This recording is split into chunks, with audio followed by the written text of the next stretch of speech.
Okay, thanks for the award first. And I don't know how to talk. நெஞ்செரிச்சல் நினைக்கிறேன். தாய்க்குடம் bridge அப்படின்ற ஒரு Yes. Pant மூலமாக அறிமுகப்படுத்தி வந்து ஒரு வயலினிஸ்ட், எனக்கு நம்ம ஒரு இன்ஸ்ட்ருமெண்டலிஸ்ட் கம்போசராக வரும்போது இன்னும் பர்சனலாக இருக்கும்னு நினைக்கிறேன் டியூன்ஸ். அதுதான் கோவிந்த் வசந்தாவோட வெற்றிக்கான காரணம். அசுரவதத்தில் பின்னணி இசை போட்டிருந்தாரு. அதுக்கப்புறம் பாடல்கள் மூலமாக இன்னைக்கு, ஏன்னா அவர் பேசாதனால நம்ம தான் பேசணும். அவரோட கண்ணாடி சூப்பராக இருக்குது. போதும்டா சார், நீங்க வந்து நீ பேசாம பாட்டு பாடிடுங்க எங்களுக்காக. வாழா என் வாழ்வை வாழவே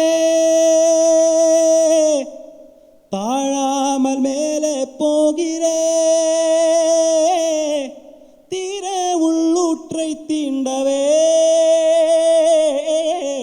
இன்றே இன்றே மீள்கிறே இன்றே இன்றே ஆழ்கிறே. Thank you very much. Sound சிஸ்டத்துக்கு இப்போ தான் வேலையே வந்திருக்கு. நன்றி நன்றி Govind, thank you so much. Thank you very much.